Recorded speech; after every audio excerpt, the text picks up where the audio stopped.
too. How much time have we got? 4 minutes. 4 minutes. Boom. Rock on this roll. Okay, because we only got 4 minutes, I'm going to go to usually my last question is the Irish question about the fact that I know you both shot movies over there. You got very drunk up in the blue light and sang all sorts of Irish songs. Sure did. You had a look in Scotland and here for McConaughey's and stuff like that. Might be all over the place. You're not quite sure where they come from. But I don't know whether you guys have been back recently to my beautiful country. No, I haven't been back since. No, Okay, I haven't either. thanks. I can't.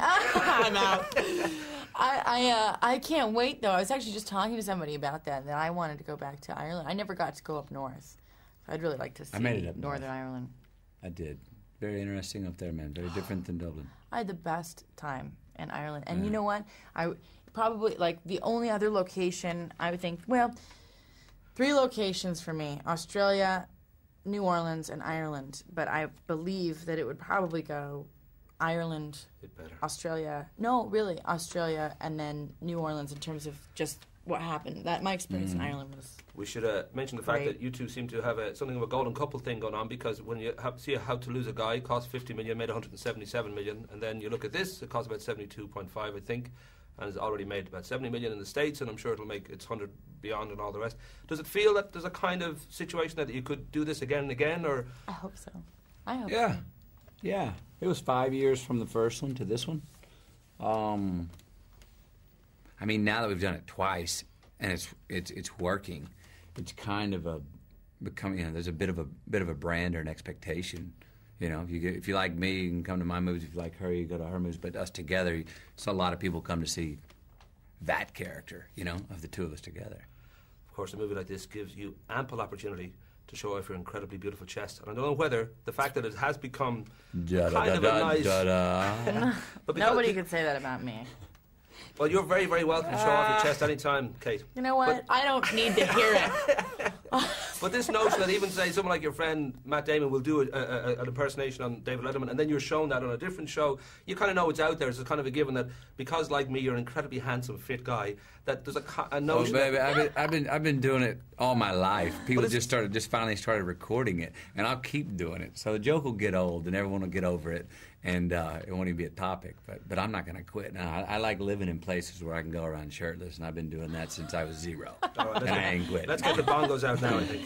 I like being naked, too. It's natural, man. Yeah. If you can go, if you Happened can to put me yourself, today. I was in jeans. I was like, ugh. If I can be in a place like Australia or Malibu or a spot where I can go have a vacation, yeah, man. Not wearing a V-neck in the ocean.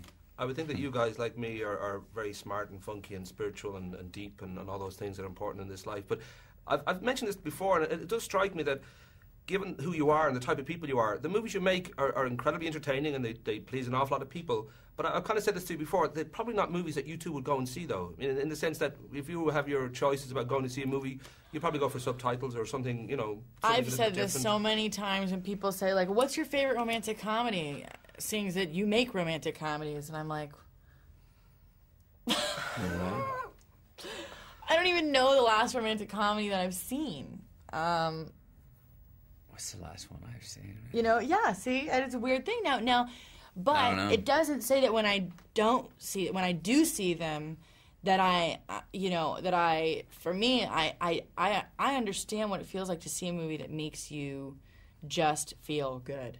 And it doesn't need to be complicated. It doesn't need to depress you or make you tap into something in your life that you're not ready to at that moment. It's just something that makes you feel happy. And my mom actually has done a lot of research on the brain. That's one of her biggest sort of her foundation and everything that she works with.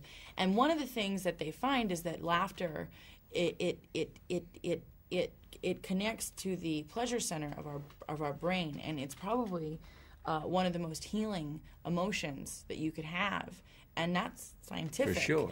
To be able to be a part of that, for me, and this goes back to the hip, you're saying the people who are, for me, to tap into that place in your brain and to be able to hopefully be a part of something that can make people feel that way, makes me feel good.